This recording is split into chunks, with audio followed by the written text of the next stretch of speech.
Bienvenue dans le podcast SIMP Biologie, Santé, Nutrition.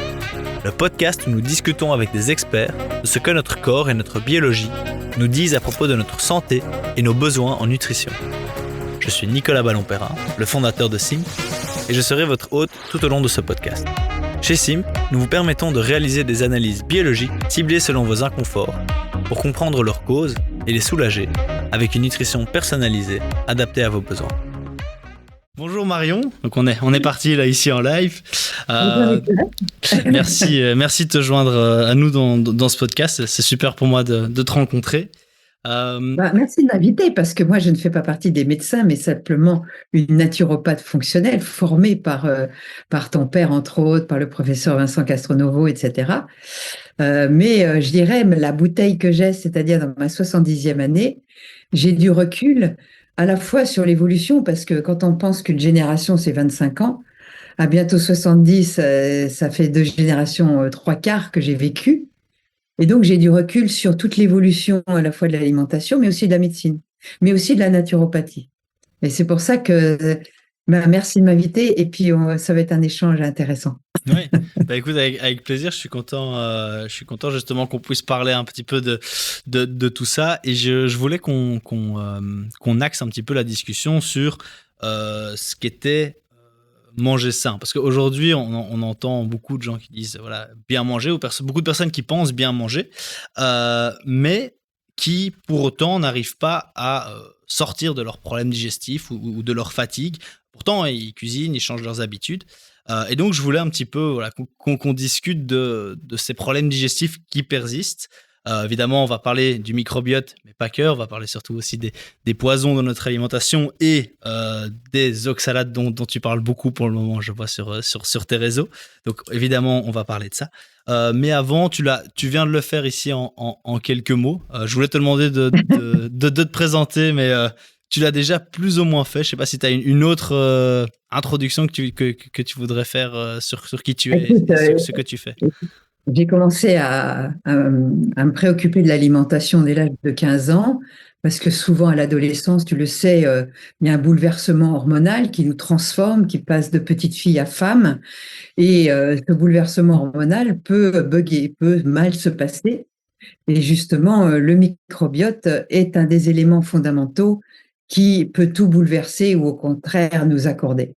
Et donc, étant né par césarienne, élevé aux antibiotiques et au lait de vache de l'époque, on comprend aujourd'hui seulement parce que on a ouvert la boîte de Pandore de la génomique, mais aussi du microbiote. On parlait de flore intestinale à l'époque. Et donc, j'ai compris a posteriori pourquoi j'avais tant de problèmes. Et à chaque fois, j'en découvre et j'améliore de plus en plus ma santé. Je me demande si je ne vais pas retrouver mes 15 ans à 70 ans, tu vois, parce que je me sens de mieux en mieux. Parce que j'ai finalement résolu à la compréhension de tous ces prismes mes problématiques de santé qui étaient récurrentes, tu vois. Et donc, j'ai étudié très tôt, j'ai été végane à l'âge de 15 ans pendant 3 ans. J'ai pensé avoir trouvé le Graal de l'alimentation dite détox, la plus extraordinaire possible pour le corps humain. Or, je me suis trompée. L'alimentation végane est dangereuse pour la santé. Je le dis, je le redis, s'il vous plaît, ne vous laissez pas attirer par les sirènes de cette secte qui vous entraîne avec des jolis discours, à bouleverser votre métabolisme et à le foutre en l'air au bout d'un certain temps. Au début, comme dirait le docteur Georges Mouton, il y a toujours des lunes de miel. Dès que tu changes d'alimentation, il y a des lunes de miel, tu vas mieux, tu te sens mieux, tu perds quelques kilos. C'est toujours de la flotte que tu perds au départ de toute façon, mais tu crois que tu te sens mieux. Et puis c'est reparti dans tes galères au bout d'un certain temps. Donc, pour finir de me présenter, j'ai écrit plus d'une vingtaine d'ouvrages, dont le dernier Symbiotique, et chez Thierry Soucard, et j'ai mis au point le Vitaliseur il y a 40 ans maintenant, mais je l'ai connu il y a 45 ans. Donc, ça fait 2 générations presque. Et pour moi, ça a été l'Eureka parce que je me disais, les gens vous disent quoi manger, mais ils ne vous disent pas comment le cuisiner. Et on peut faire Tchernobyl dans son assiette, créer des molécules extrêmement toxiques. Et donc, comment faire qu'un aliment garde ses vitamines et soit que ces vitamines et ces oligo-éléments et minéraux soient biodisponibles. Et ça, la biodisponibilité, je dirais, c'est la médecine fonctionnelle qui nous apprend ces liens entre un magnésium, il ne va pas forcément être biodisponible de la façon dont tu le manges. Il va peut-être être en antagonisme avec d'autres minéraux, etc. Donc, tu vois, tu as toute cette science nouvelle avec la chronobiologie qui s'est améliorée, qui s'est affinée. Et bien sûr, moi, je m'actualise en permanence. Et donc, après cet épisode de véganisme, j'ai dit, mais attends, c'est pas possible, j'ai repris du poids, j'avais 8,5 de tension, mes dents qui commençaient à se déchausser, avec une hypothyroïdie, j'ai dit, le truc qui va pas. Donc je me suis mise à remanger normalement. Alors les migraines qui reprenaient, parce que je suis une ancienne migraineuse, constipée, diarrhée, le bouton sur la tronche, dépressive. J'avais tous les symptômes liés à un microbiote qu'on appelle en dysbiose. Et donc il a fallu que je chemine. Et en cheminant, j'ai rencontré beaucoup d'experts. Ces experts, je les ai invités à mes congrès. On recommence les congrès, mais d'une façon plus à la fois présentielle, mais qui va être sur les réseaux et sur notre application du Vitaliseur. On a créé une application. Et donc, le partage chez moi est quelque chose d'important. Et là, je me suis lancée sur YouTube et Instagram à, je dirais, vous partager les pépites des États-Unis. Et l'éditeur Thierry Soucard me fait confiance. Je ne touche rien sur les bouquins, donc je n'ai aucun conflit d'intérêt. Je suis libre comme l'air. Et c'est moi qui lui ai demandé de bien vouloir traduire en français ce qui pour moi me semblait essentiel. Et le dernier qui est sorti, on va en parler, c'est celui de Sally Norton. En américain, c'était Toxic Superfood. Et ils l'ont traduit par Toxic Veggies. Parce que tu me poses la question, qu'est-ce que manger sain? Je reviens au petit crochet, la petite question que tu me posais.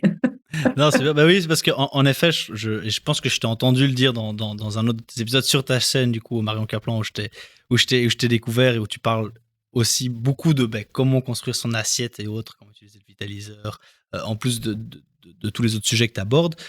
Où tu parlais de Toxic Veggies, si je me souviens, tu disais que tu trouvais pas que c'était spécialement le meilleur nom, parce que Toxic Superfood, ça reflétait vraiment bien un peu ce rêve qu'on te vend sur le super aliment qui peut être toxique parfois, notamment avec les oxalates, dont on parlera peut-être un petit peu plus tard.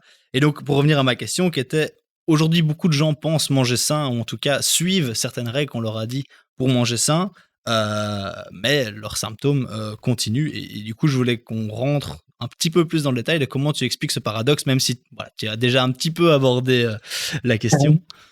Alors, ce paradoxe, comme je le vis, tu comprends, j'ai un intestin relativement pourri, avec un microbiote de départ étant né par césarienne. Mais les microbes, les bactéries, c'était les mains des infirmières, parce qu'à l'époque, on ne réensemençait pas.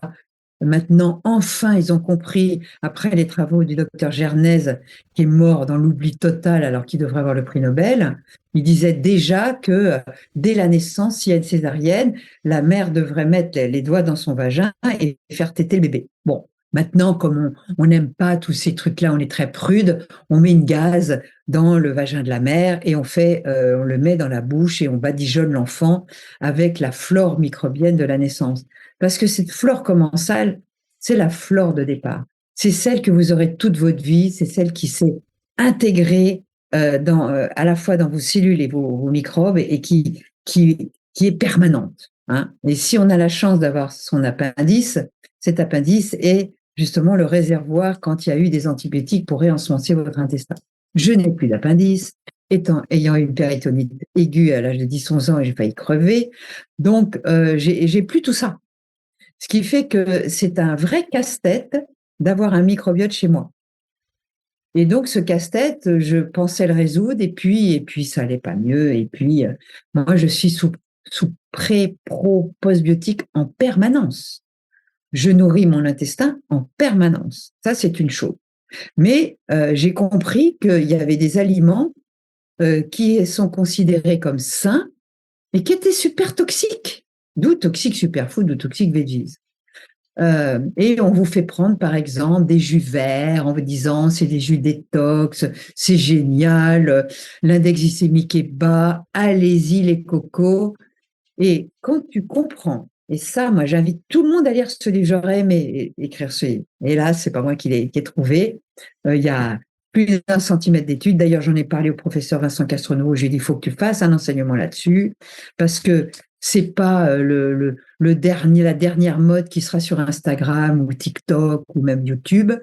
Ça va être la révolution d'aujourd'hui parce que personne n'en a tenu compte. On tient compte des fameux oxalates qui sont des microcristaux qui vont s'imprégner dans tes cellules année après année et qui vont s'incruster. Ils ne s'éliminent pas.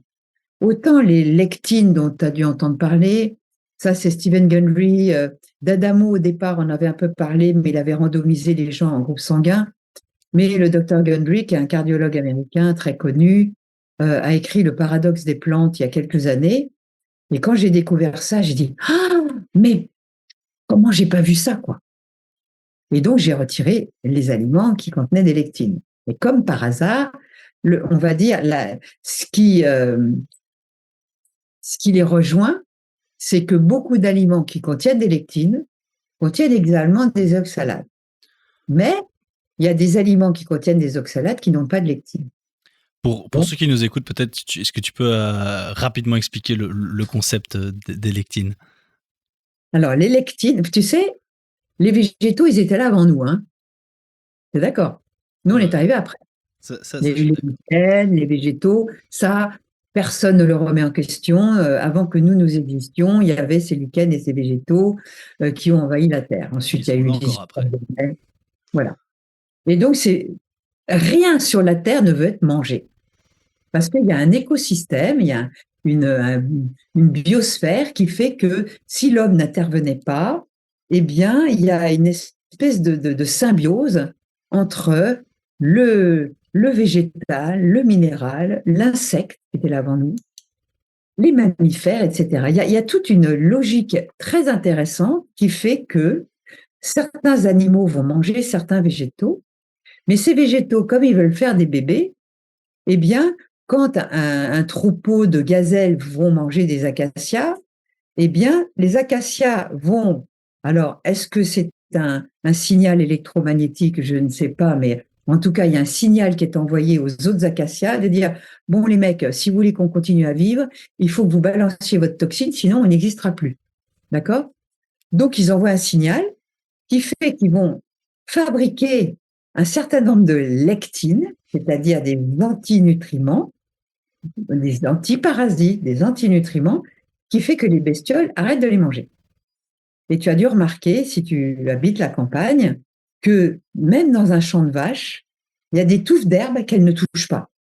Tu as remarqué ou pas? Oui, c'est possible. Ouais. Là, je suis en ville depuis un peu trop longtemps. Là. Donc, mais moi, j'aime beaucoup les chevaux, les vaches, enfin, tous les animaux.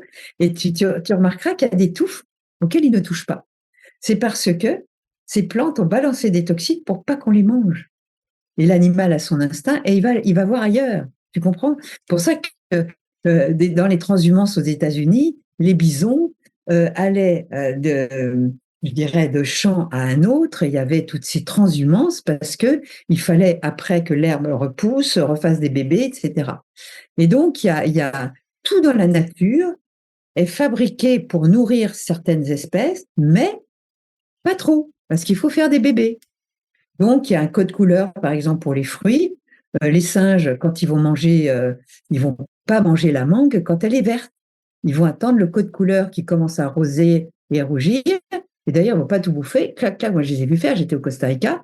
Ils mangent le tour et clac, ils le jettent. Parce que l'arbre, il veut pas que le fruit tombe sous son arbre parce qu'il y aura de l'ombre et il ne pourra pas pousser.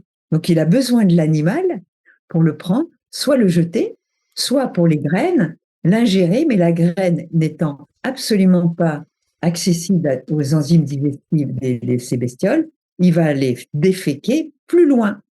Et là, la graine va pouvoir germer. Et donc, les aliments qui contiennent les pires lectines, ce sont les graines de céréales, mais aussi de chia. tout ce qui est graines est très protégé, mais c'est aussi les amandes. Alors, ce qui est incroyable, c'est que dans les amandes, tu as beaucoup de lectine, mais c'est l'oléagineux qui contient le plus d'oxalates. Les oxalates sont des antinutriments terribles parce que imagine que tu as cassé un verre et ces micro-bouts de verre que tu ne vois pas, il faut vraiment que tu passes l'aspirateur pour les voir. Et c'est ça qui va abîmer ton intestin. Des gens qui ont des dysbioses permanentes. Alors, je peux te dire, j'ai fait un essai l'autre jour pour voir. Parce que maintenant, je mange sans lectine, avec très peu. On a une tolérance aux oxalates qui est entre 80 et 150 mg par jour. On a une tolérance, d'accord? Et on a cette tolérance pour pouvoir les éliminer. Hein. Et il y a aussi des techniques pour les bloquer. Mais ça, je vais faire un live là vendredi pour en parler. Donc, elles s'accumulent. Et il y a des gens génétiquement programmés ou qui ont un métabolisme différent qui vont les accumuler, en prendre beaucoup. Donc, par exemple, dans le chocolat, moi qui adore le chocolat, s'ils mangent beaucoup de chocolat, beaucoup de céréales, parce que les céréales sont très, très riches en lectine, que ce soit le gluten ou pas gluten, donc le blé, l'orge, enfin, toutes les céréales complètes contiennent des lectines et des oxalates. Et donc, il n'y a que le riz blanc qui ne contient pas d'oxalate ni de lectine, mais ok, tu enlèves l'antiparasite, mais tu te retrouves avec un index glycémique très élevé. Donc, tu vois, quoi que tu fasses, les céréales, pour moi, c'est vraiment céréales killer et moi, je les ai éliminées de mon alimentation. Hein.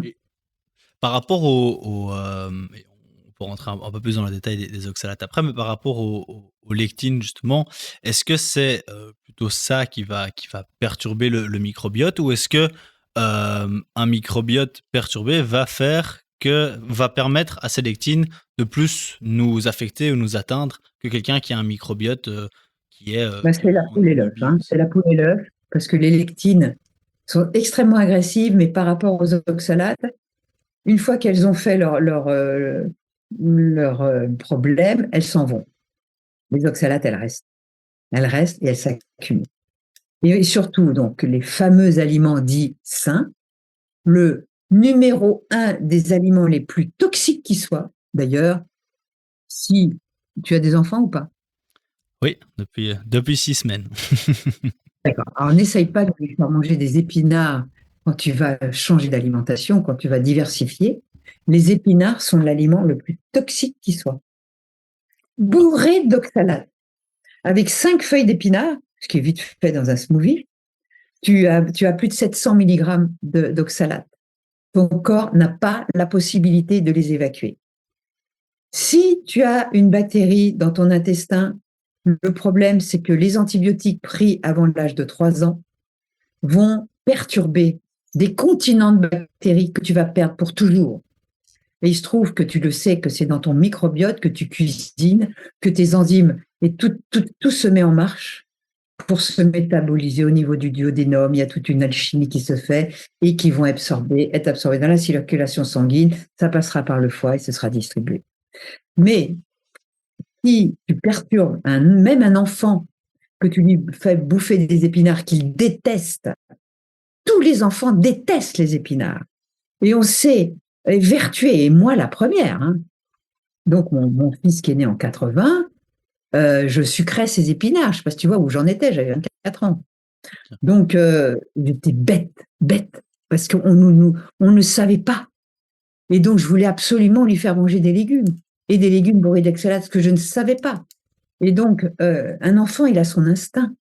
Il aime les fromages, il aime les yaourts, il aime une petite viande hachée bien cuisinée avec du beurre. Il aime ça, l'enfant.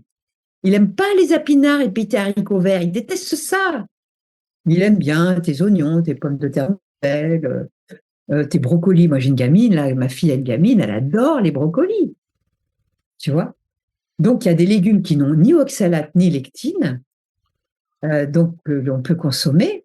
Mais les pires, c'est toutes les céréales, avec ou sans gluten. Le pire, c'est le sarrasin, plus que le blé, je ne sais pas si tu vois. Okay. Et dans les oléagineux, les amandes, les arachides, les noix de cajou, c'est les pires, et en lectine, et en oxalate. Donc, celle-là, il n'y a rien à voir. C'est dingue parce que c'est justement ce qu'on appelle aujourd'hui les superfoods avec énormément d'oméga 6 ou d'oméga 3 et qu'on essaye de trouver un maximum dans notre alimentation, surtout que voilà, aujourd'hui on Et a des voilà. problèmes de... Et donc ça, c'est passé sous les radars parce qu'aucun médecin ne cherche, sauf si tu as des calculs rénaux. Quand tu es dans des calculs rénaux, on va essayer de rechercher dans les urines. Mais dans les urines, c'est ce que tu as éliminé. Mais comment tu sais dans ton corps ce qui s'est accumulé et où? Que ça se cumule partout, dans tes yeux, dans ta peau, dans ta lymphe, dans tes fascias, dans tes muscles, dans tes os, dans tes articulations, dans ton collagène.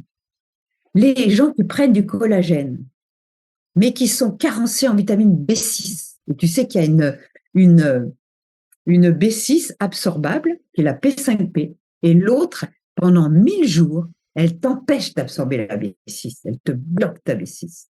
Et la B6 est très importante pour assimiler le collagène. Donc, quand tu es carencé en collagène, si tu prends une B6 non active comme la P5P, tu peux attaquer tes propres tendons en voulant les réparer en prenant du collagène. Qui te dit ça? Qui? Personne. Et dans le non, livre... moi, je me planque derrière les études. Elle a fait 4 ans de fauteuil roulant. D'accord? À 18 ans, elle ne pouvait plus marcher. 4 ou 5 opérations du pied. Et c'était les oxalates, je ne sais pas si tu vois. Et elle donne tout un protocole parce que tu ne peux pas les éliminer comme ça. Il y a un protocole, il faut y aller doucement. Sinon, tu peux faire une crise d'élimination. J'allais dire, parce qu'en effet, c'est quelque chose d'un peu une nouvelle choc par rapport au paradigme dans lequel on était encore dans lequel je pouvais être encore il y a une semaine, où j'apprends énormément ici. Comment est-ce que ça se manifeste? Parce que voilà, quelqu'un qui dit bon, moi j'aime bien manger des oléagineux, je préfère avoir ça qui traîne au bureau plutôt que des bonbons ou des barres chocolatées. Donc j'en consomme pas mal. Comment est-ce qu'on sait? Comment est-ce que ça se manifeste? C'est au niveau digestif? Ou est-ce que c'est fatigue, douleur? Justement, c'est ça qui est très pernicieux. Et c'est pour ça que c'est passé sous les radars. Puisque tu peux avoir des réactions assez tard. Toi, tu es jeune. Mais la cible première des oxalates, c'est la thyroïde. Et tellement de femmes ont des problèmes d'hypothyroïdie, d'Hashimoto, de goitre, etc. On va toujours chercher les hormones, on va régler les hormones. Mais non, les oxalates, ils te ciblent la thyroïde. Ils te ciblent les yeux. Plus la dysbiose, du coup, si j'ai compris, les oxalates. Mais la dysbiose fera partie. Mais il y a des gens qui ont cet oxalobactère formigenes. Et c'est là où j'ai invité les gens quand je suis intervenue, tu sais, au Nutri-Gala et chez Castronovo. J'ai dit, écoutez, ce serait intéressant chez LIMS que vous fassiez l'étude de votre microbiote. Et chez vous aussi, c'était quoi votre labo déjà? Nous, c'est chez Simp. On permet de faire l'analyse du microbiote à domicile, qui est réalisée chez LIMS. Donc, notre analyse du microbiote est réalisée au laboratoire LIMS. On va chercher votre oxalobactère. Si vous avez la chance d'avoir cet oxalobactère, tu comprends que c'est des gens qui ont cette bactérie ancestrale qui peut bloquer les oxalates. Mais si tu en prends trop, elle peut bloquer ce qu'elle peut, mais il ne faut pas passer dans un tsunami d'oxalates, tu comprends? Donc, si tu es dans la dose biologique de maximum 200 mg par jour, et c'est vite fait, hein, parce que si tu manges des épinards, que tu manges des patates douces, que tu manges des kiwis, que tu manges bien sûr des amandes, mais aussi des arachides, des noix de cajou, des blettes. Bon, il y en a plein qui en contiennent, mais ça, c'est les plus toxiques. L'oseille, on le savait, la rhubarbe, on le savait. Donc, tu vas faire un tsunami. Et au bout d'un moment, ton oxalobactère, il va te dire, moi, je fais ce que je peux, mais il faut que mon oxalobactère soit aussi associé à d'autres bactéries pour pouvoir, je dirais, métaboliser tout ça. Surtout si le reste de base est déjà pas correct, n'est pas en eubiose, tu vas avoir un effet encore plus important, mais j'imagine. comment être en eubiose, tu comprends? Tu as le polymorphisme génétique du FUT2, qu'on sait chercher maintenant depuis 5-6 ans. Mais on ne savait pas avant. On ne savait pas que si on n'était pas sécrétaire du fucosyl, on était dans la merde toute sa vie. Et si tu ne prenais pas cette enzyme, tu auras du candida toute ta vie. Hein, ça, on le sait maintenant. Au niveau de la dysbiose, on sait quand même que il y a eu cette recherche il y a 25 ans, parce que moi j'ai suivi toute cette évolution sur les intolérances alimentaires, les IgG. Ok, ton organisme il réagit, mais pourquoi il réagit? Pourquoi? C'est quoi le problème? Tu comprends?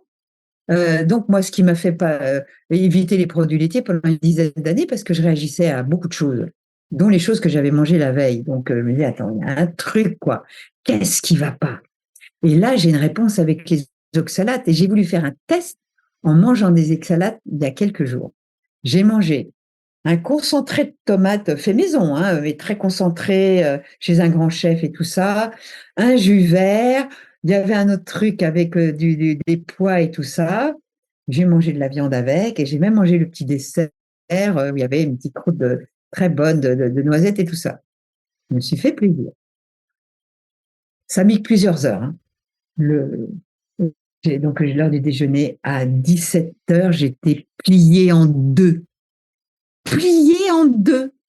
Les gaz, la douleur du ventre, tu la connais. Enfin, toi, tu la connais peut-être pas, mais moi, je connais ça tellement. Pliée en deux.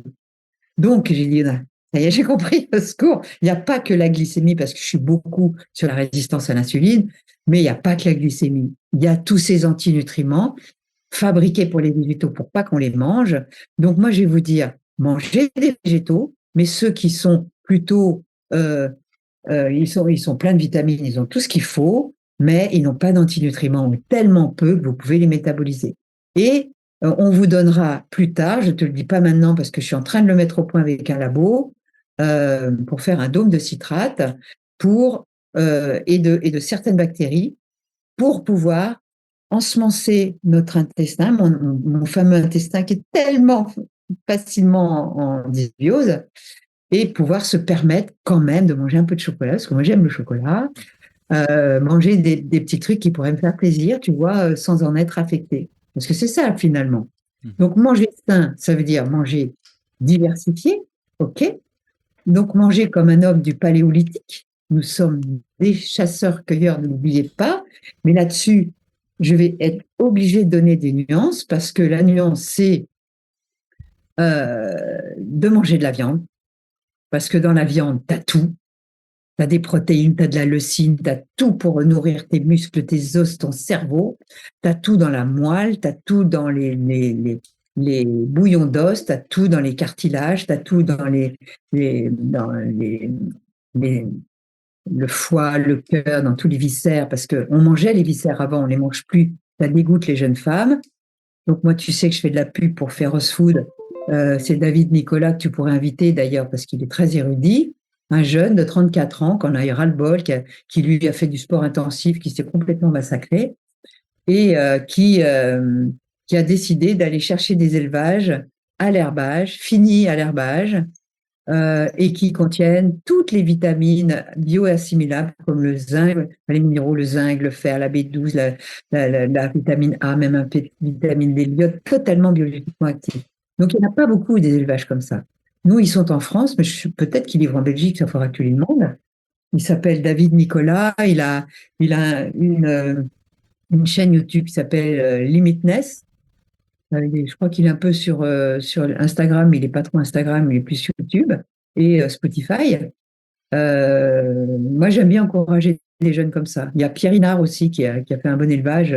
Il faut encourager tous ces gens-là, les produits laitiers de Bernard Gabory, mais il y en a sûrement d'autres, tu vois. Moi, j'ai pas mangé de produits laitiers parce que je croyais que c'était mauvais. Maintenant, je me régale avec des bons fromages au lait cru, avec, bien sûr, qu'ils soient d'élevage à l'herbage, et il y en a plein, il y a des bons beurres, il y a des bonnes crèmes, mais je me régale. Il y a des bons œufs, le blanc cœur, des choses comme ça, tu vois. Faut pas oublier ça. Parce Parce que qu'on c'est vrai que on veut végétaliser les gens, on veut les rendre végétariens. Ben non. Moi, tous les végétariens que je connais, parce que je suis dans des groupes spirituels, ils ont tous du bide en vieillissant. Ils sont tous maladisants, ils ont tous des problèmes intestinaux, ils ont tous des problèmes de cardiovasculaires, etc., des dysbioses. Mhm. Donc non, le végétarisme n'est pas une bonne solution. Voilà. Parce que c'est vrai que voilà, j'entends de plus en plus aussi autour de moi des personnes qui ont des régimes vraiment super restrictifs, qui arrivent au point de se dire, ben, en fait, je ne peux plus rien manger. Et c'est un peu la question parfois que je me pose, qui dit, ben, ils prennent un petit peu des bouts d'informations qu'on donne à gauche, à Voilà, droite, ça il faut que tu arrêtes, ils ça il faut que tu n'approfondissent arrêtes. pas. Et est-ce qu'il y a encore aujourd'hui, ça revient un petit peu à la question de départ, mais est-ce qu'il y a encore des grands principes pour nourrir son microbiote, ou est-ce qu'il faut plutôt adapter au profil de chacun? Parce que je sais que tu parles souvent aussi du terrain, qui a quand même, je pense, Sûr. malgré ce qui est sorti ici avec les oxalates et ce que tu dis de manière générale, je pense qu'il y a encore cette notion de terrain. Comment est-ce que tu De toute fais pour façon, conseiller ça? tout le monde devrait faire des analyses, on va dire, fonctionnelles. C'est-à-dire connaître son terrain. Est-ce que j'ai des carences? Numéro un, parce qu'on sait très bien qu'une carence va entraîner de l'inflammation. Donc, est-ce que toutes mes vitamines essentielles pour le bon fonctionnement de mon organisme, B6, B9, B12, D, A, mais aussi les minéraux comme le zinc, le fer, magnésium, tout ça, on sait le faire en médecine fonctionnelle. Et il faut le faire. Parce que le nombre de gens carencés en iode, le nombre de femmes qui sont carencées en fer, qui ont des dépôts de fer complètement effondrés. Mais quand tu manges des oxalates, comme ça te perturbe l'intestin, qui le rend perméable, elles n'arrivent pas à métaboliser le fer, on ne comprend pas, on leur donne des probiotiques et pourtant ça ne va pas mieux. Enfin, c'est tout un cercle vicieux. Et les oxalates te rendent fibromyalgie, toutes ces maladies un peu modernes, ces syndromes de douleur, de choses comme ça. Chercher les oxalates, c'est hyper intéressant. Et donc, moi, je vais te dire, tu peux manger tellement de choses. Tu peux manger de la choucroute de poisson, de la choucroute même avec des saucisses bio et machin, du bon cochon de grande filière, toutes les viandes que tu veux de bonne filière, les poissons, plutôt les petits poissons gras, ça on le sait pour les oméga 3. Parce que les oméga 3, tu comprennes que les oméga 3 issus du végétal, ils passent pas la barrière hémato-encéphalique. Qu'on ne me fasse pas croire. Là, pour moi, l'huile de colza, c'est une mauvaise huile parce qu'elle contient beaucoup d'oméga 6 également. Elle est dégueulasse au goût quand tu la fais presser à froid. Moi, je la trouve franchement immonde. Et les huiles de graines, il va y avoir un livre qui va sortir, et j'en parlerai bien sûr sur mes chaînes YouTube. C'est sorti aux États-Unis, mais pour montrer la toxicité des huiles de graines. L'huile d'olive, c'est bien, ça suffit. Éventuellement, l'huile d'avocat, ce sont des huiles de fruits. Mais toutes les autres graisses doivent être issues de l'animal. Le suif de bœuf, quand c'est du bœuf à l'herbe, mais il y a une protéine dedans, je ne vous en parle pas, c'est une arme secrète, j'en parlerai qu'à la rentrée. Parce que du coup, moi, je fais des études et je donne tout gratuitement. Hein, merde.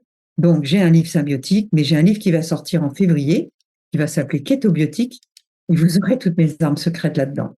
Parce que il y a beaucoup de choses qui sont sorties, beaucoup de conneries qui sont théoriques. Et vas-y que je te répète la théorie. Ok. Moi, tu sais que j'ai fait médecine fonctionnelle 3 fois avec Castronovo, parce que moi, j'aime comprendre. Il faut que je comprenne, il faut que je prenne du recul, il faut que je teste, il faut que j'analyse.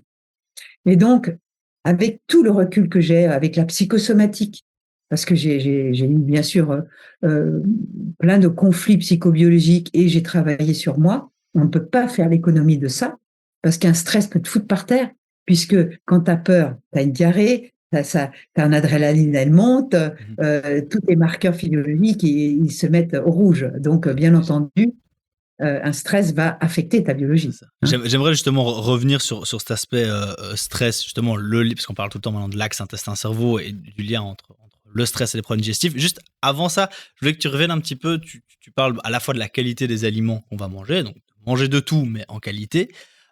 Et là, tu parlais aussi du coup d'un... De tout. Non, non, non. J'ai pas dit manger de tout. Pas Ne de me tout. fais Non, mais pas ça. par Non, rapport non, non, à des choses qu'on dit non, non, non. d'arrêter. Alors là, je vais être très spécifique. S'il te plaît, Nicolas.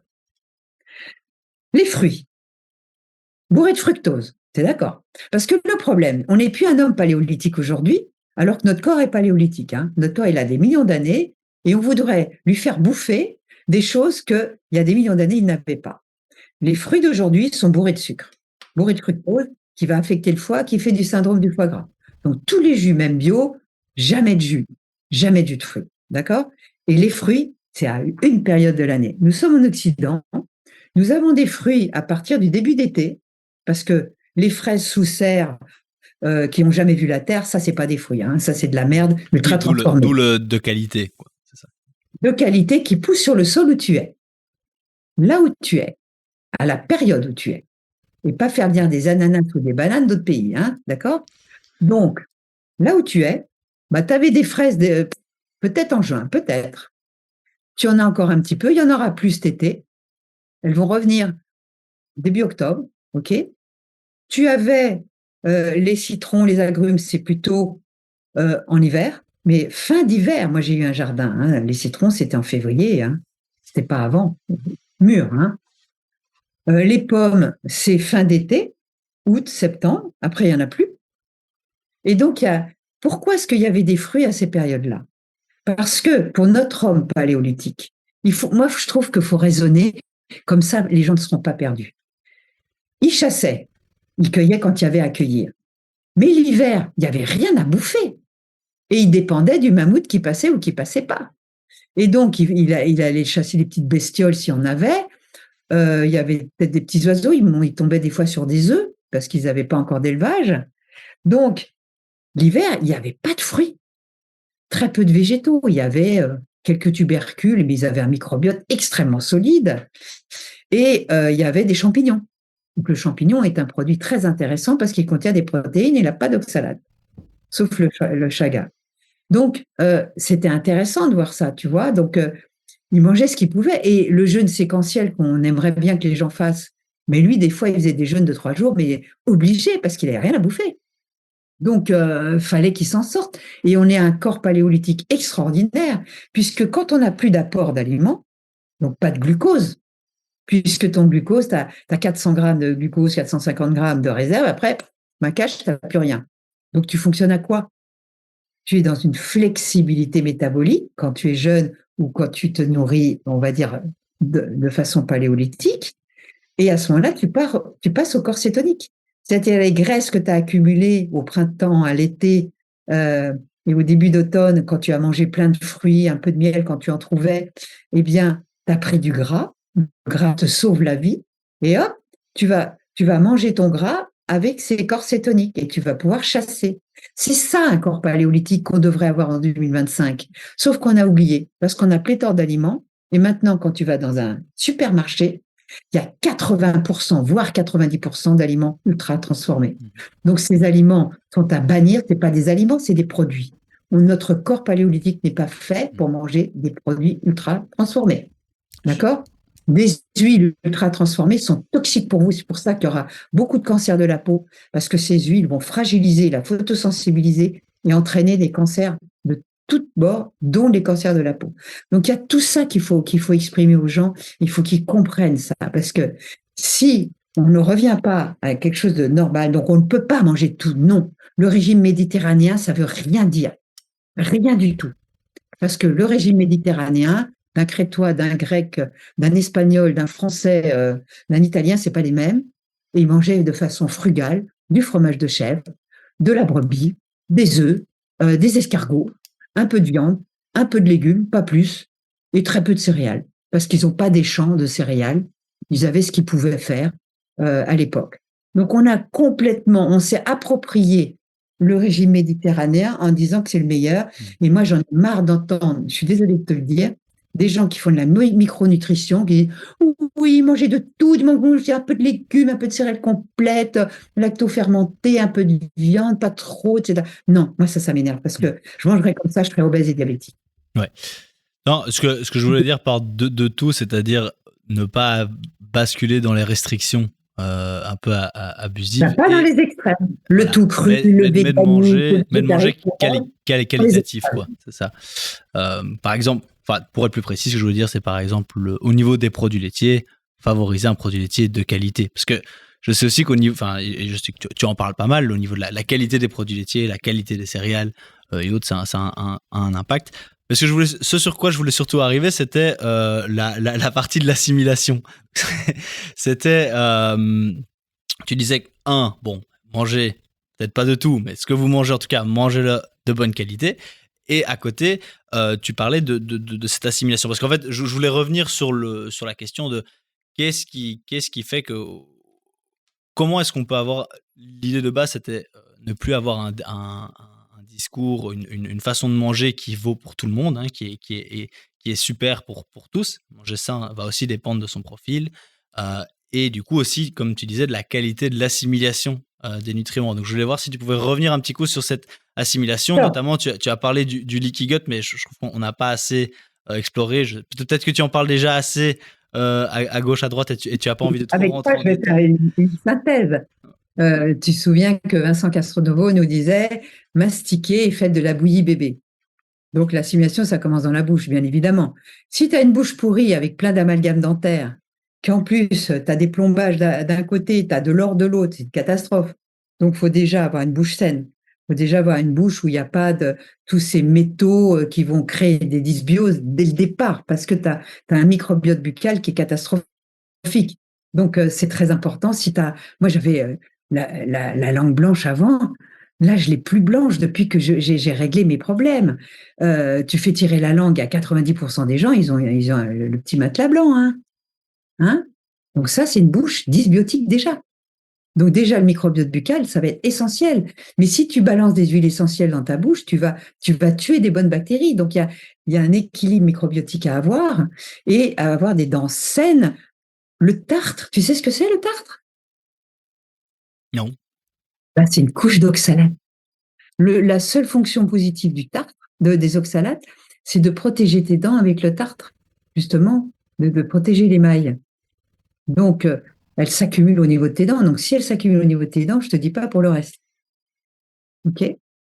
Donc, avoir une bouche, ça d'ailleurs, ça a été mon mémoire de naturopathie en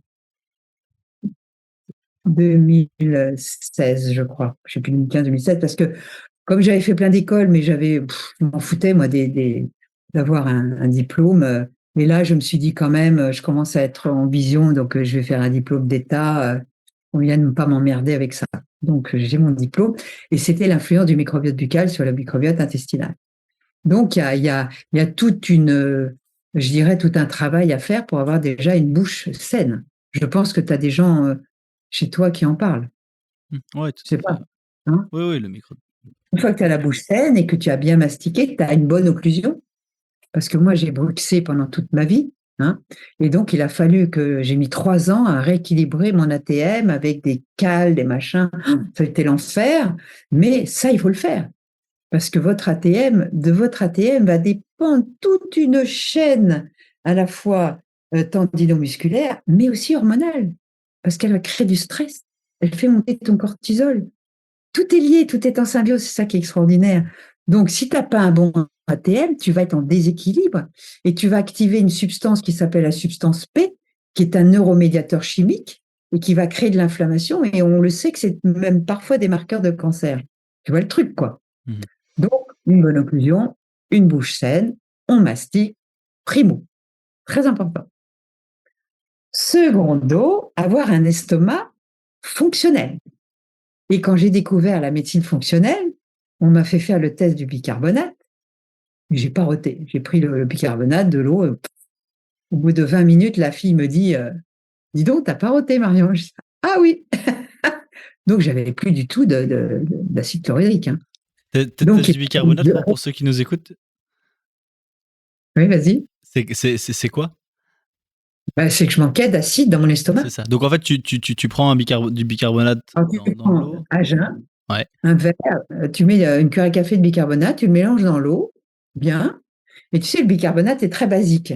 Et si ton estomac est suffisamment acide, ça te fait des bulles, et comme quand tu bois du Perrier, ça te fait roter. D'accord? Donc ça veut dire que le basique est rentré avec l'acide et ça fait des bulles et ça te fait roter. Et donc, moi, j'ai pas roté. Hein. J'ai mis des années à rééquilibrer. Maintenant, j'en ai plus besoin. Mais j'ai pris pendant longtemps des produits en médecine fonctionnelle avec de l'acide chlorhydrique dedans, avec des enzymes pour réadapter mon estomac pour qu'il redevienne fonctionnel. Ça peut être très long. Hein. Moi, j'avais 60 années déjà seulement quand j'ai fait ça. Donc, soit cette année de conneries. Hein. Ouais. Pour avoir un estomac assez acide. Parce qu'on dit souvent, oui, il faut pas manger des choses trop acides pour avoir pas un. Rien à voir. Ça n'a rien à voir. Je suis d'accord. Les gens confondent ton acide chlorhydrique qui peut faire baisser ton estomac à pH 2, d'accord, avec un acide d'un citron qui n'a rien à voir, ou même un vinaigre qui est l'acide acétique. Ça n'a rien à voir.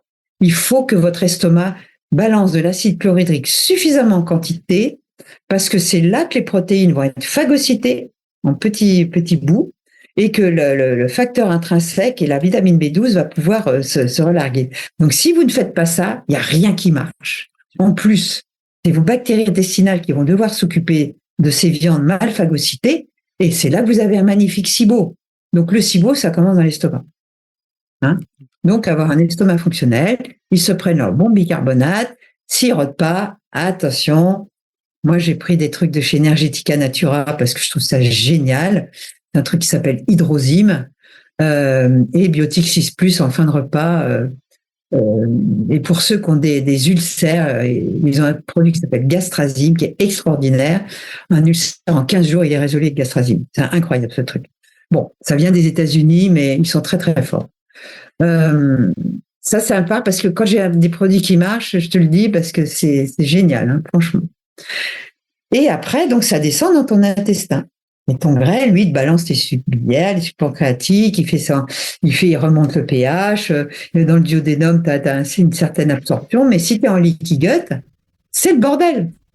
Parce qu'il y a des bactéries pathogènes qui sont là, il y a des molécules qui passent dans le flux sanguin qui ne devraient pas passer. Donc, il va falloir fermer les portes. Et ça, tu le sais, quand en analyse fonctionnelle, on va faire le LBP, la lipopolysaccharide, on va faire la zonuline, on va faire un certain nombre d'analyses pour voir si on n'a pas un leaky gut. Et c'est pas forcément en colmatant qu'on va y arriver. Il faut arrêter de manger les toxiques qui nous entraînent le leaky gut. Sinon, c'est comme si tu remplissais un seau et tu as encore des trous dedans. Leaky gut, c'est un intestin perméable, hein, c'est ça. C'est un intestin perméable, mais tu as une communauté de gens, je pense, suffisamment avertis qui connaissent tout ce langage, je crois. Je crois que les gens qui vous écoutent sont des gens branchés qui cherchent des solutions. Pas mal. Donc voilà, et cet intestin, bon, il se renouvelle d'après qu'elle se renouvelle toutes les 36 heures. Il y en a d'autres qui disent 72, il y en a d'autres qui disent moins. On s'en fout. Les cellules intestinales se renouvellent. Et c'est pour ça que moi, je me demandais, mais pourquoi les cellules intestinales se renouvellent, mais se renouvellent toujours de façon pathologique? Il y a un truc qui ne va pas. C'est pour ça que si tu continues à manger ces superfoods qui sont considérés comme saines, comme les épinards, les laits d'amandes, les laits végétaux, le soja bourré de lectine et d'oxalate, etc. Natto, très bien. Nattokinase, très bien, parce qu'il est travaillé de façon à nourrir ton microbiote. Et il lutte contre les oxalates. Mais voilà, bon, on m'a raconté tout ce que tu veux. J'ai suivi le docteur Donatini avec ses champignons, parce qu'il travaillait sur l'intestin, il travaillait sur la dysbiose. J'étais toujours en dysbiose. Et ces protocoles alimentaires, chez des gens comme moi, ça ne marche pas. J'étais toujours avec une flore vinaigrée, c'est-à-dire une flore méthylacétate, c'est-à-dire une flore à SIBO, et une flore à beaucoup de complications de santé. Donc, il a fallu que je trouve des solutions et je vous les apporte sur un plateau. Super. donc du coup, non, mais c'est super de revoir un petit, parce que je trouve ça très schématique aussi de commencer dessus, parce que en effet, c'est par là que ça commence. Ah oui. Avant d'arriver où que ce soit, ça commence par la bouche, et je trouve ça très schématique et très visuel. Est-ce qu'on a encore le temps d'aborder le stress là-dedans? Parce que tu nous amorces à chaque fois sur la question, et c'est un sujet qui revient de plus en plus, et je pense qu'il est aussi... C'est énorme. C'est énorme. C'est un sujet énorme. Parce qu'on vit dans une vie où on devrait être cool, puisqu'on a plein de machines qui travaillent à notre place, et on a encore moins de temps, et on est encore plus stressé. Donc, il y a un truc qui ne va pas. Parce qu'on a fabriqué des lumières bleues qui stressent notre organisme. On a des impératifs sociaux, économiques qui nous stressent tous. Et on a créé un environnement d'une toxicité incroyable. Parce que on s'aperçoit le bisphénol, les PFAS, tous ces intrants chimiques, tous ces intrants perturbateurs endocriniens et compagnie, stressent ton organisme. Font monter ta résistance à l'insuline et ton cortisol. Parce que le cortisol, cette hormone qui est bonne pour le chasseur-cueilleur, qui allait chasser, elle n'est pas bonne pour quelqu'un qui est assis sur son canapé. Or, on peut être stressé assis sur son canapé le soir avec des lumières bleues en regardant son iPhone. Tu vois? Et si on a ou alors les gens qui font du sport le soir, c'est de la folie. Parce que si tu fais du sport intensif le soir, ils vont faire du paddle, machin, du tennis, de la salle. Ils font ça le soir. Ça veut dire, ils disent à leur corps, bon, va chasser. Oh ben merde, attends, normalement, mon cortisol, il descend le soir. Hein. Là, j'ai ma mélatonine qui aimerait bien s'exprimer et me faire dodo, tu vois. Parce que le sommeil, c'est un des éléments le plus important avec l'exercice physique, parce qu'il n'y a pas que la bouffe. pour avoir un bon métabolisme. Donc, si tu dors mal parce que ton cortisol, il est resté au pic, parce que tu as fait du sport le soir ou tu as regardé ton iPhone le soir et compagnie, et tu as la lumière bleue, parce que toutes ces LED sont dramatiques, on le sait, pour nos yeux. Donc, moi, j'ai des lunettes rouges quand je regarde mon iPhone le soir, ça m'arrive, mais je vais pas, j'allume le moins possible ces lumières le soir, tu Ouais. vois. Quand on regarde la courbe d'ailleurs du cortisol qui démarre relativement haut, ou en tout cas Vers 5-6 relativement heures. bas, et puis Ouais. qui augmente et qui redescend, ça nous donnerait peut-être en fait une indication aussi sur comment il faudrait vivre nos journées. C'est ça. Et on vit de façon totalement anarchique, en se couchant à des heures pas possibles et en perturbant je dirais, notre cerveau, parce que les yeux, c'est une partie extérieure de notre cerveau. Et ça, notre vie moderne ne nous encourage pas à être calme. Alors moi, j'ai vu, parce que je suis en alimentation cétogène depuis 2 ans et demi, et j'ai porté un capteur pendant presque un an. Hein, j'en porte de temps en temps comme ça pour voir. Et je me suis aperçue que même si je mangeais pas, j'avais une glycémie entre 140 et 150 quand je faisais du sport. Donc j'ai vu que le sport, je fais du vélo avec des montagnes, avec des dénivelés, que le sport finalement me faisait monter mon cortisol. Et en faisant monter mon cortisol, comme j'étais résistante à l'insuline, j'ai mis plus de 6 mois à être en flexibilité métabolique. J'invite les gens à lire le livre du professeur Ben Bikman sur ce thème, résistance à l'insuline, parce que pour moi, c'est celui qui en a parlé le mieux et qui va mieux vous expliquer cette problématique de résistance à l'insuline, qui est à l'origine de 90% des maladies. Hein. L'hypertension, résistance à l'insuline. Hein. Tu règles la résistance à l'insuline, t'es plus hyper tendu. Hein. T'as pas besoin de médicaments. Hein. Oui, c'est pour ça aussi que souvent des personnes fortement stressées ou en épuisement vont avoir tendance aussi à prendre du poids derrière. C'est ça. C'est ça. Donc le cortisol, moi je trouve que c'est un truc à vraiment analyser. On Et le après, propose d'ailleurs. débrouille-toi pour le gérer. Ouais. Parce que l'alimentation peut faire monter ton cortisol, ton mode de vie peut faire monter ton cortisol, les lumières peuvent faire monter ton cortisol, ton iPhone ou ton smartphone peut faire monter ton cortisol. Les stress inconscients peuvent faire monter ton cortisol. Donc il y a un travail sur soi. Il y a un travail sur soi à faire. Bien. Oui, et à l'inverse, souvent les personnes justement qui vont être stressées ou autres vont avoir des problèmes digestifs. Aussi, souvent, on voit les choses liées. Et je pense que ça va dans un sens, mais dans l'autre aussi. C'est-à-dire que si tu ne peux pas manger parce que tu es stressé et tu n'as pas le temps, mange pas. Tu bois de l'eau citronnée, c'est très bien, mais ne mange pas. Parce que tu vas perturber ta digestion, c'est évident. Oui, il faut mettre son corps. Parce que je pense que c'était un conseil, je ne sais plus qui avait donné, je trouvais ça assez intéressant, toutes ces méthodes pas de la méditation, mais de cohérence cardiaque. Et personne qui me disait, c'est intéressant. Moi, je recommande, je ne sais plus avec quel professionnel je parlais, disait, je recommande à mes patients de faire une séance de cohérence cardiaque avant de se mettre à manger. Et si tu n'as pas le temps de faire ta séance de cohérence cardiaque de 5 minutes avant de te mettre à manger et de passer ton corps dans un mode relax, pour utiliser des... ne mange pas, en effet. Non, mais ça, c'est tellement important. Puis si tu n'as pas faim, pourquoi tu manges? Tu vois? Le matin, il y a des gens, on leur dit, c'est vrai, petit déjeuner protéiné, c'est bien. Mais si tu n'as pas faim parce que tu as fait un dîner la veille, mange pas. Pas grave. Tu prends une eau citronnée le matin et puis à midi, tu auras faim, tu vas avoir le plaisir de manger. Tu as un bon foie de veau, ta bonne viande avec du bon beurre yaourt, de l'ail, des petits fenouils, des petits brocolis, des petits choux-fleurs, une salade. Le fromage, tu n'auras qu'à le manger le soir parce qu'on assimile mieux les protéines le matin et à midi, moins le soir, hein, pour nourrir tes muscles squelettiques. Mais bon, voilà, il y a une chrono-nutrition effectivement à élaborer. C'est mieux de manger très, très tôt le soir, maximum 18 heures, moi c'est ce que je fais. Comme ça, tu as fait le matin et puis tu as presque un jeûne séquentiel. Tu vois. Ouais. Après, c'est vrai que chez nous, c'est compliqué à faire. Socialement, en Belgique et en France, oui, aussi, on mange tard. C'est des choix de vie. Hein. Ouais. Pour revenir, peut-être un dernier point sur les oxalates, parce qu'on a parlé de ce que c'était, de ce que ça pouvait provoquer. Maintenant, imaginons, je me rends compte, j'ai pas mal de problèmes digestifs que j'ai du mal à comprendre. Je me rends compte peut-être que je mange beaucoup d'oléagineux ou d'épinards. Comment est-ce que j'arrête, imaginons, ou je calme en tout cas la consommation. Qu'est-ce que je peux faire en plus? Alors, le problème de l'éviction des oxalates, il faut le faire par palier. Parce que s'il y a des gens qui ont mangé beaucoup de superfood, des smoothies, parce qu'il n'y a rien de pire que de les passer dans une centrifugeuse, parce que ça va éclater la cellulose et ça va libérer justement les microcristaux, c'est encore pire. Hein. On peut vraiment t'intoxiquer. Donc les jus, alors, il y en a qui ont fait fortune avec les jus, mais ça a entraîné des catastrophes.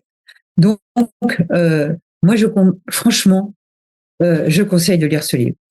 Parce qu'elle a tout un protocole d'éviction, parce que si tu vas trop vite, tu vas faire des réactions d'élimination. Tu pourrais presque faire des coliques néphrétiques si tu les élimines trop vite. Parce que dès que tu n'en manges pas, ton corps, ah, enfin, je peux les éliminer. Mais en les éliminant, tu vas peut-être avoir du sable dans les yeux rouges, peut-être encore plus de problèmes digestifs parce qu'il faut qu'ils les éliminent. Tu auras peut-être la vessie en feu pour les femmes, une petite cystite, des choses comme ça, parce que ça va beaucoup sur la fonction urinaire. Donc, il faut faire attention d'y aller par palier.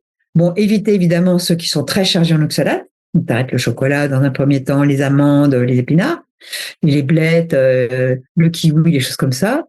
Mais il faut quand même que tu en manges un petit peu. Donc, si tu vois que tu as une réaction trop vive, tu te prends une petite tranche de patate douce, parce que la patate douce est très riche en oxalate, pour calmer le jeu, tu vois. Et puis après, tu pourras reprendre. C'est par palier, tu vois. Tu manges comme un homme, une femme paléolithique, et doucement. Donc, on peut manger plein de choses. Il y a plein de fruits qui n'ont pas d'oxalate. Il y a plein de légumes qui n'ont pas d'oxalate. Bien sûr, les viandes, les poissons n'en ont pas. Tout ce qui est animal n'en a pas. Et je me demande si les oxalates ne sont pas une des complications des problèmes liés à l'histamine. Intéressant à approfondir. Ça écoute très, très intéressant. Je pense que je vais aller lire le livre parce que c'est très nouveau du coup pour moi aussi. J'ai hâte de me plonger le bouquin est passionnant. Elle devra avoir le prix Nobel.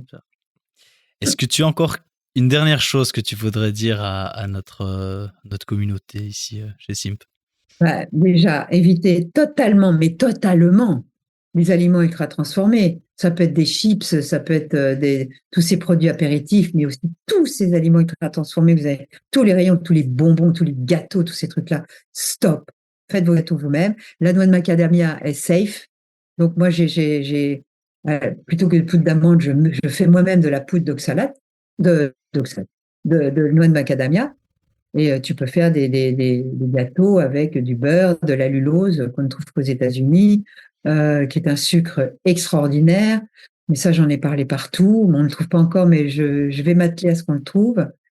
Et donc, ne mangez pas de sucre ajouté, hein, ni de sirop d'agave, de sirop d'yacon, tous ces trucs-là, c'est trop sucré. Ça, je peux vous le dire, ça va vous faire des pics de glycémie, vous deviendrez résistant à terme à l'insuline. Donc, si vous voulez sucrer, bon, l'érythritol, c'est un hall, mais ça peut plomber votre intestin. L'allulose, c'est le seul qui est safe. Il y a des études qui démontrent qu'il non seulement il ne fait pas monter l'insuline ni la glycémie, mais qu'en plus, il fait baisser l'acide urique et c'est un prébiotique. Donc, c'est vraiment très intéressant. On le trouve sur un site iHerb pour le moment. J'espère qu'on en trouvera autrement parce que la France, c'est toujours, et la Belgique, enfin l'Europe. Oui, il n'y a pas assez d'études, alors que ça fait 15 ans qu'il est en vente libre aux États-Unis et toutes les études sont sorties. Hein. Donc moi, je pense qu'il y a des conflits d'intérêts, mais ça, c'est autre chose. Parce que ça peut te faire des desserts formidables, tu peux te faire des crèmes brûlées, des crèmes renversées, de la bonne crème Gabori, des bons œufs bleu blanca, mais tu te régales. Tu vois, moi, je vais vous donner dans Keto Biotique qui va sortir au mois de février, chez Thierry Soutard, des recettes, parce que moi, ce qui me manque, parce que j'ai eu le bec sucré toute ma vie, et j'aime bien de temps en temps manger un bon dessert, le goût de la vanille, pour moi, c'est, tu vois. Attention à la cannelle, bourrée d'oxalate, j'aime pas ça, heureusement. Mais ouais, tu vois, il y a des solutions pour manger gourmand, en faisant attention à ces superfoods qui sont toxiques, et en mangeant là où ça pousse, quand ça pousse, de saison. Et tu verras, par exemple, elle démontre que les pommes de terre nouvelles ont moins d'oxalate que les vieilles pommes de terre que tu gardes. Celles à chair rouge ont moins d'oxalate. Parce que je sais qu'en Belgique, on mangeait beaucoup de pommes de terre. Donc, prends les nouvelles et plutôt à chair rouge. Super. Mais ouais, mais c'est vrai. En fait, je trouve que c'est une bonne conclusion à la question de comment manger sainement, parce que c'est vrai qu'on sort un peu de ces régimes d'éviction. mais tout en restant gourmand. Parce que souvent, on associe manger sain en fait à manger quelque Ah ouais, chose c'est très gourmand. qui n'est pas gourmand. Et du coup, on va ajouter ces fameuses oxalates que je Magret de découvre. canard, vapeur, c'est super bon. Tu peux manger la peau parce qu'elle est bourrée de collagène. Bon, tu peux aussi manger des confits de canard. On parlait du paradoxe du Gers parce qu'ils se bourrent de graisse de canard, de machin. Mais ils ont tout compris. Ils mangent les bonnes graisses qui passent ta barrière encéphalique, hémato-encéphalique, et ils mangent les bonnes protéines. Bon, ils mangent un peu de haricots. Voilà. Bon, mais c'est pas grave, ils en mangent un peu, mais c'est que un peu, tu vois. Et il faisait beaucoup d'exercices physiques parce que nous étions paysans avant. Il faut qu'on redevienne paysans. Mhm. C'est ça mon mot de la fin. Redevenons paysans. Super. Mais Marie, en tout cas, je te remercie beaucoup d'avoir pris le temps de venir nous expliquer tout ça. Je pense qu'on a fait une belle synthèse et un beau tour de la question. Je me suis un peu emportée, mais c'est pas Ah, grave. c'est chouette, c'est chouette. J'espère que ça plaira à tous ceux qui nous écoutent. D'ailleurs, n'hésitez pas à liker l'épisode, à le partager. Ça nous aide beaucoup dans ce challenge qu'on s'est lancé de lancer une chaîne de podcast. Mais bon, je prends toujours autant de plaisir, surtout quand on a des invités de cette qualité. Donc Marion, encore une fois, merci beaucoup. Je te souhaite une bonne fin de journée et à bientôt. À bientôt. Bonjour. En ce moment, vous pensez sûrement à une personne qui pourrait bénéficier du contenu de cet épisode. Si c'est le cas, je vous invite à le lui partager. Je vous remercie pour votre soutien